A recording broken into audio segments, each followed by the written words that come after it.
In the morning when I rise, give me Jesus.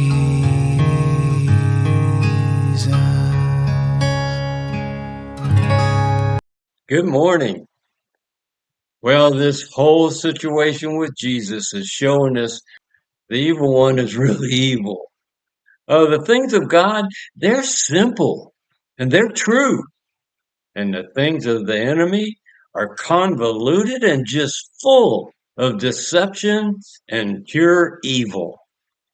We saw how they arrested Jesus with clubs and swords when they could have arrested him peacefully in the temple anytime. And then, oh my goodness, the trial was so ridiculous. They didn't have anybody that had any testimony against him. They crumped up testimony, and none of it was consistent. And now they're before Pilate, and Pilate should have done the right thing and let Barabbas go, but no, in order to please the crowd. Are you kidding me? I'm not going to do the right thing. I'm going to do what the people want. That's how most folks in this world live. Because the enemy does not want truth.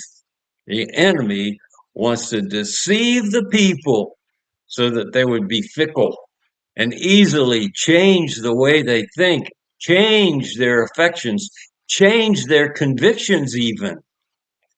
Oh, the world is under the power of the evil one, and the evil one is ridiculous, so that if anybody addresses the world with any kind of common sense, with any kind of truth, and even love, then they would see through the stuff that goes on in the world, and they would see the hand of the enemy. Well, we certainly see it in the arrest and the trial and the conviction of Jesus. And now, look at what they do. It's not enough that they would sentence him to death. Look at what happens next. We're in Mark chapter 15, and I'm going to read verses 16 through 20. They say this.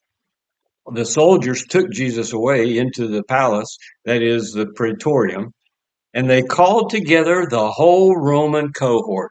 They got everybody that would do anything against Jesus and got them all together. There's a crowd here against Jesus. Verse 17, and they dressed him up in purple. See, that's the royalty color. And after twisting a crown of thorns, they put it on him.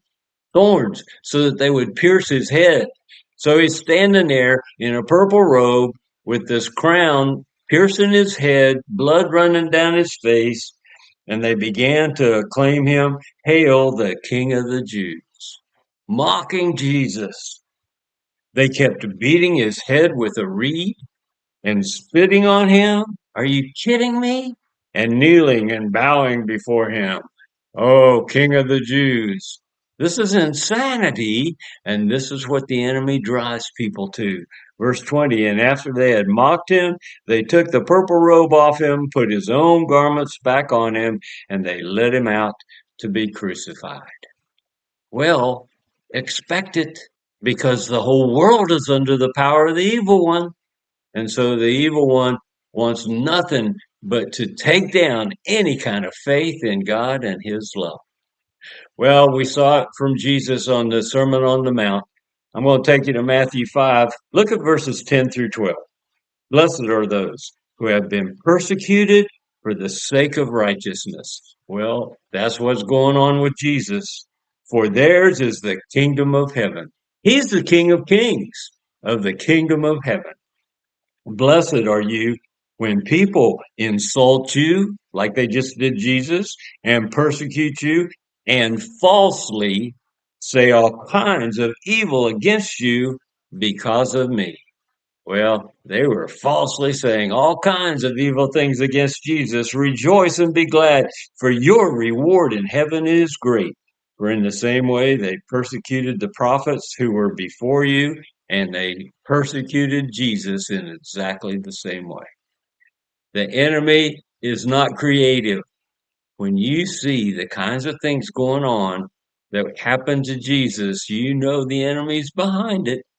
Well, God bless you who resists the nonsense of the enemy so that you stand on truth and walk in the simplicity and the beauty, peace, joy, righteousness that is all wrapped up in the grace of God, the love of God that is ours if we'll just receive it.